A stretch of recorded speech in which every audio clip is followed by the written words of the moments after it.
Halo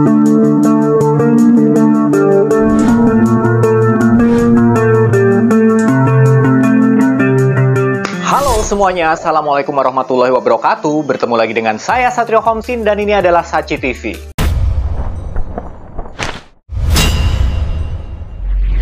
Di channel ini biasanya saya akan membawakan berita-berita seputar kejadian-kejadian atau kasus kriminal, fenomena yang sedang viral, dan sesekali kisah-kisah misteri atau horor. Tapi kali ini aku nggak akan membahas demit, jurik, dan lain sebagainya. Tetapi ada sebuah peristiwa kerusuhan yang terjadi di sebuah negara Amerika Latin yaitu Brazil beberapa hari yang lalu, beberapa saat yang lalu. Hal ini sebenarnya tidak terlalu mengagetkan, mengingat Brazil adalah negara nomor 3 di dunia yang paling keras, paling tinggi angka kriminalitasnya. Sehingga penduduk atau populasi yang berada di dalam penjara itu emang banyak banget. Tapi kerusuhan seperti ini sebenarnya bukan pertama kali terjadi di Brazil. Tetapi yang kemarin baru saja terjadi itu benar-benar di luar dugaan banget. Di mana ada 57 orang narapidana yang dinyatakan tewas dalam bentrokan antar dua geng tersebut.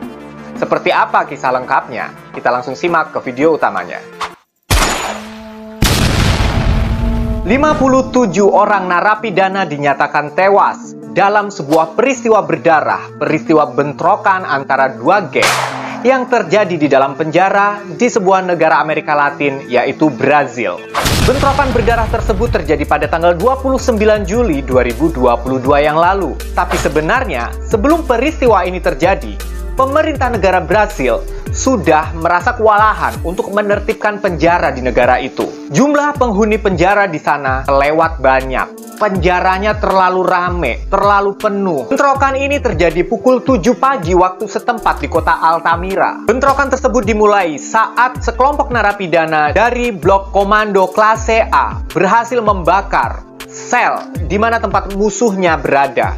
Memang ada dua geng yang sedang bermusuhan di dalam penjara tersebut, antara komando klase A dan komando Vermelho. Narapidana yang tewas kebanyakan tewas karena terbakar.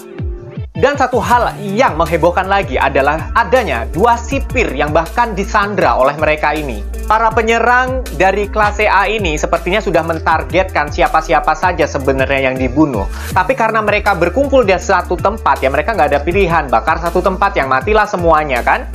Dan kejadian ini dinilai sangat mendadak, bahkan nggak tercium oleh intelijen. Jadi intelijen ini seperti orang yang sengaja memata-matai atau bertugas melihat atau memantau keadaan di dalam penjara. Biasanya kalau ada indikasi mau terjadi kerusuhan, itu kecium sama si intelijen ini. Tapi kali ini enggak. Jadi bisa dibilang sangat rapi lah perencanaannya, sampai nggak kecium. Presiden negara Brazil terpilih Bolsonaro sebenarnya sudah menjanjikan waktu dia kampanye dulu bahwa dia akan menekan angka kriminalitas di negara itu yang memang ada di tahap mengkhawatirkan, bahkan sangat mengkhawatirkan. Dia sudah membuktikan angka kriminalitas memang turun. Tapi bentrokan di dalam penjara justru mewabah. Bahkan pada tanggal 22 Mei 2022, jadi sebelum peristiwa berdarah yang kemarin itu, sempat ada juga bentrokan yang menewaskan kurang lebihnya 55 narapidana di sebuah penjara di negara bagian Amazonas. Dan di tahun 2017, 150 narapidana, jadi lebih banyak lagi nih, tewas di penjara yang sama di negara bagian Amazonas ini. Rawan banget memang di negara ini. Ada sebuah isu yang beredar, ada sebuah kepercayaan publik bahwa dua geng yang tawuran di dalam ini sebenarnya nggak akan terjadi tawuran kalau saja nggak ada backup dua kartel besar. Jadi ini sebenarnya adalah geng lokal setempat karena melakukan kejahatan di daerahnya, dipenjaralah mereka di dalam juga masih membentuk kelompok geng A dan geng B. Mereka tawuran ini yang satu di backup oleh kartel A yang besar di luar penjara dan yang satu di backup sama kartel B yang besar juga di luar penjara. Jadi jadilah ini tawuran kan. Kementerian Kehakiman negara Brazil mengaku atau memberikan pernyataan bahwa sedang berusaha untuk bekerja sama dengan otoritas Para. Para ini nama kota ya, nama kota tempat kerusuhan ini terjadi. Antara pemerintah pusat dan juga otoritas pemerintah kota Para ini sedang bekerja sama untuk mencari siapa sebenarnya dalang di balik kerusuhan ini. Karena nggak mungkin nggak ada dalangnya. Rencananya pemerintah Brazil akan memindahkan semua kepala geng masing-masing geng ini ke penjara federal. Jadi penjara yang lebih besar. Dan mungkin juga keamanannya juga lebih dahsyat gitu. Jadi nggak boleh lagi dicampurin untuk menghindari kerusuhan-kerusuhan berikutnya yang terjadi. Karena memang udah banyak banget. Yang menjadi perhatian dalam kerusuhan yang terjadi kemarin tanggal 29 Juli 2022 adalah dari kesemua korban yang meninggal, itu 16 diantaranya itu posisinya atau kondisi jenazahnya itu kelapanya itu terpenggoy. Sejauh ini motif dari bentrokan ini terjadi, jadi latar belakang kenapa bentrokan ini terjadi, ini diketahui masih merupakan sebuah motif balas dendam. Jadi memang sebelumnya udah tawuran dulu, nah ini pembalasan dari tawuran sebelumnya. For your information, jangan sampai ini terjadi di negara kita yang tercinta ini, yang damai banget ini ya. Karena sebuah kenyataan di mana Brazil menjadi negara ketiga yang paling keras di dunia dengan angka kriminalitas paling tinggi di dunia, itu bukan isapan jempol.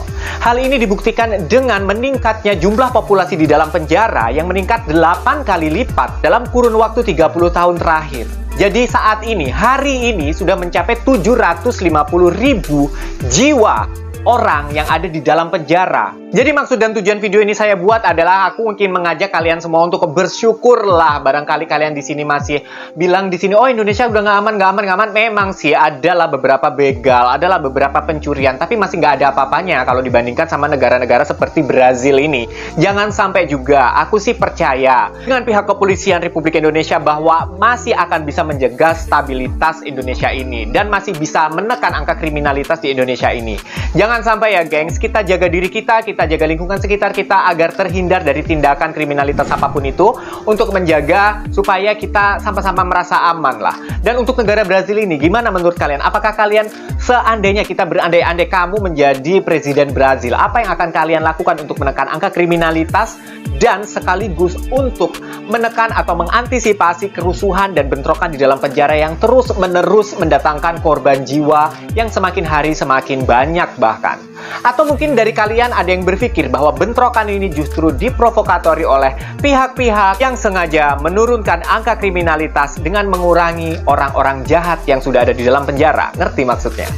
Gue tunggu komentar kalian. Gue tunggu. Thank you banget udah mau menyimak video ini sampai habis. Jangan lupa subscribe, like, dan ramaikan kolom komentar. Thank you buat kalian yang udah setia di Sachi TV. Dan buat kalian yang baru saja bergabung, saya ucapkan terima kasih banyak.